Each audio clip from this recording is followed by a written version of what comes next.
Okay, we made it. We did. We're amazing. Hello, Marilyn. Hello, world. Hello, Brendan. Hello, Universe 2. Hello, Hello, everyone. universe. So Marilyn and I have a call coming up in, I think it's in a week or so, and we wanted to get on here and have a bit of a conversation and maybe give you a little bit of the energy about this because addiction. It's an interesting topic, but also there's so much out there about it, and for me personally, having been through so much of it, um, and I think it was not yesterday, the day before, I celebrated 4 years of being sober. Congratulations. Thank you very That's much. an achievement. It has been, and one of the things I wrote this post just to share it with people to hopefully inspire, because I know what it was like for me those first 6 months. I was like, I honestly didn't think I would get to where I am today. Well, I can relate to that because I was in AA and sober about 17 years Wow. before I got to access and all of that. Wow. And the first year can be really a bitch, tough It one.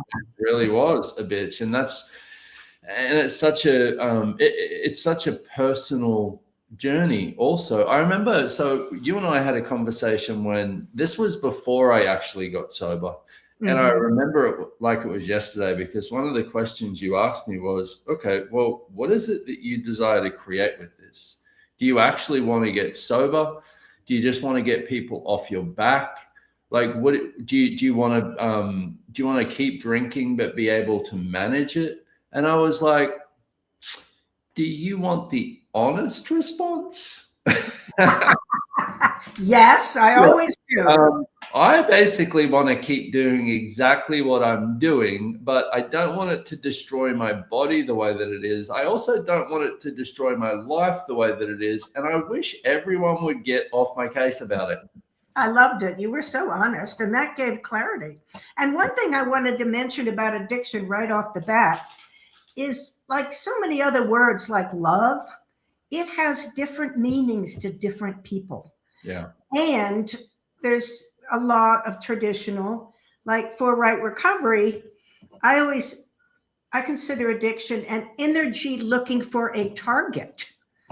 So that actually, I mean, there are enormous kinds of addiction. I'm just finishing a call called "What You Don't Know About Addiction Can Hurt You," because you can be addicted to being right. Mm. In right recovery, we have the primary addiction to judgment and the wrongness of self, being small, being strong, being the silent one, to food, work, internet, gaming, disease, problems, your stories, screen time. I offer a little bit different take, even though I got into AA for alcohol. Um, my sense of addiction is different, I think, from Brendan's and from lots of other people's. So you have to be aware of that. What are you actually talking about? Well, you know what, I've heard you talk about this in, I don't know, something a while back, where it was like really looking at the gift of it also. Yes. In, I think you were talking with a lady where it was like, wow, how cool is it that you actually had that addiction, to be there with you. You got through so much with it, Yeah. and basically now has it run its course? And for me, I mean, alcohol was the same. Like, it was really helpful with situations in my life that at the time, from my point of view, I couldn't handle. I get it. My second husband, whom I met in AA, was a drug addict and alcoholic. And he always said that he drank because if he hadn't been drinking and doing drugs, he would have killed himself. Yeah. He actually did that to get to a space where he could get sober. Right. It's a big thing. Well, yeah, and it's like, but that different perspective on it also, of having, because like I look at, a couple of days ago, with writing this post and sharing with everyone about where I was at, I'm filled with with gratitude of everything that it has given me. You know, like I had to learn how to create my life. I had to learn how to have peace without assistance. You know, I had Without assistance. yeah. That's what we could call it. That's a new thing for sobriety. Sobriety's new my tagline for sobriety is peace without assistance. I love it. You want to read your post? Give people a sense of. Sure. I'll read you what I wrote. Let me find it. Moment. There was one other thing I wanted to, that popped into my head and then keeps popping out with the. Oh, there's one other thing I want to say on this, and then I'll read the post. Is like you said, there's a lot out there on addiction. Like I remember I went to this rehab clinic in Italy 7 months before I actually got sober. I spent 2 weeks in this live-in rehab facility in Italy where they spoke no English, you know, and it was just like, it was the weirdest experience. But basically for me, it was just, can I just get in and get out? Can I be fixed? Can I be, you know, can everyone, again, just get off my frigging case with this? But one of the things they said to me was, look, they were like, your emotions are like this, you know, your energy is like this.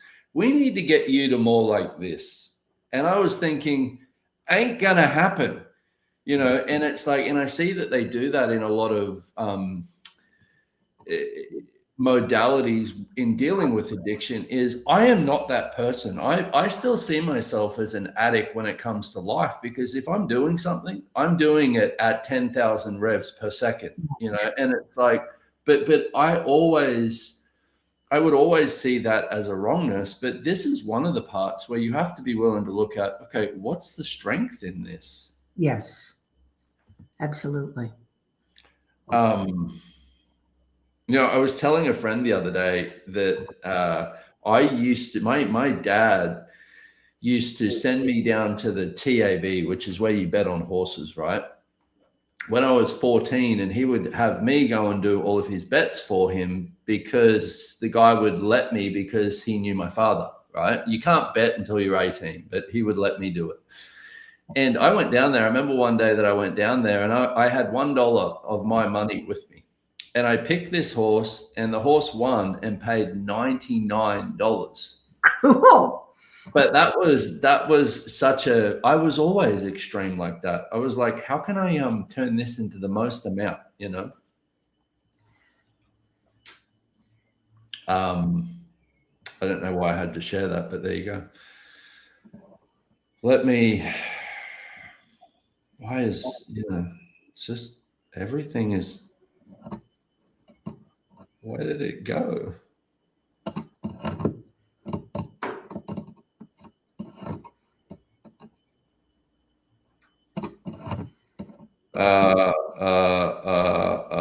Let me find it. How about I just go to my Instagram? That would be much easier. So smart today. So I wrote that I remember counting the days to my 30 days sober token at Alcoholics Anonymous, thinking the further away I got from the pain of it all, the better off I'd be. But it wasn't until I stopped running from the pain that I started to find myself again. Sobriety for me is realizing that being present is far more valuable than avoiding it. It has been about showing up, especially in the moments when all I wanted to do was run away. It's about making choices to live with integrity and knowing without doubt that the only person I can change is myself. For me, the peace I live from today is not the absence of pain. It is the absence of the need to avoid it. That's lovely. I, you know, thanked people for, you know, being there with me along the way. And man, it's just been a journey. So yes, yeah, it is a journey. It really is. And one thing I wanted people to know, I talked about all the different kinds of addiction. because Brendan and I have had very different sort of paths, which is awesome. We all should have it's personal. But one of the things that most people don't realize, and this came out a lot in the What You Don't Know About Addiction Can Hurt You, is that most of us had parents who had some sort of addiction. So my mother was addicted to criticism and making people small, and my father was a workaholic. You need to take care of your mother. So what did that mean? Well, there's an energy of addiction. And that's what shows up for many of us later on. And we're like, what? Why? Why am I doing this? What's going on? So my grandmother had 2 daughters, my mother and my aunt, and they each had 2 daughters. And even though there was no history of alcohol and drugs or gambling or anything like that, which we consider normal addictions, of the 4 daughters, I'm one of them, 3 became alcoholics and 1 became a raging codependent, because we picked up that energy of addiction and we were just looking for some place to put it, you know. And back then, alcohol seemed like a great choice. So that's what I did for quite a while. But it's so prevalent in our society, in what we call messed reality. It's everywhere. There are very, very few people who don't have some form of addictive behavior. That just what Brendan was saying, it's about not being present and avoiding. Yeah. It's about going to a default space, whatever it is, whether it's working in your garden or running 14,000 miles. It's where you go to basically to disappear. And that was another thing that I realized. I was a psychotherapist for like a godzillion years. And I did learn many, many amazing, helpful things doing that. And one of them was the whole process of how addiction gets started. And it's very early on. It's with family. Absolutely. With diminishment of being, with diminishment of self, with you don't fit in, you're weird, you're different. So all I want to say is, people, addiction is not what it seems to be. And there are many, many ways to get beyond it and to be able to write a post like Brendan wrote. I think that's just lovely. I think you nailed a lot of it on the head. So don't give up. Yeah. Be aware. Ask for help one way or another. And that can be going to a meeting. That can be going to facilitation. It can be information. But the thing that I think both Brendan and I received were tools and information. Yeah. And that's what really makes it work, is that I see a lot of people with addiction that they just don't have the tools. Nobody's shown them anything but, well, it's willpower. No, it's not willpower at all. It's like, for a lot of people, it's like trying to fix a flat tire with a wrench. It doesn't work. Yeah. So I highly recommend getting some tools. And I know that on the series that Brendan and I are doing, we'll be talking about some of those tools and some of that information. And this is one of those grab bag things. You take what works for you. You don't have to worry about anything else. Yeah. And you have to, but if somebody asked me today, like, well, how did you do it?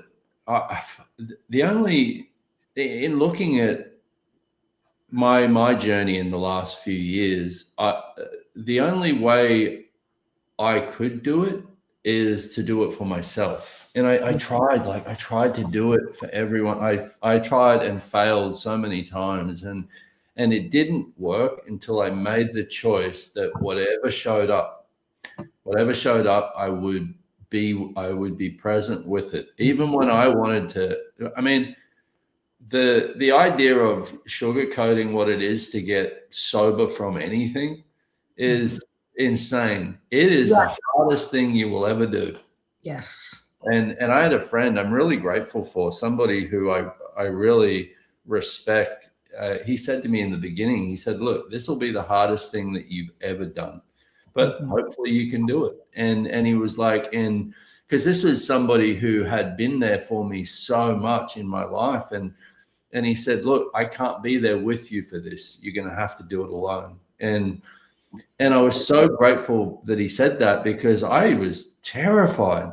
You know, I thought, me do it alone? Can't somebody come and save me and do it for me? And it has taught me more about myself than anything before. And this is, if you're struggling right now, or you know that you're choosing something that is destroying your future, what if you had that to look forward to, of, wow, I can't, anything that you're willing to choose beyond as a limitation creates more strength, in that you have awareness from choosing that limitation.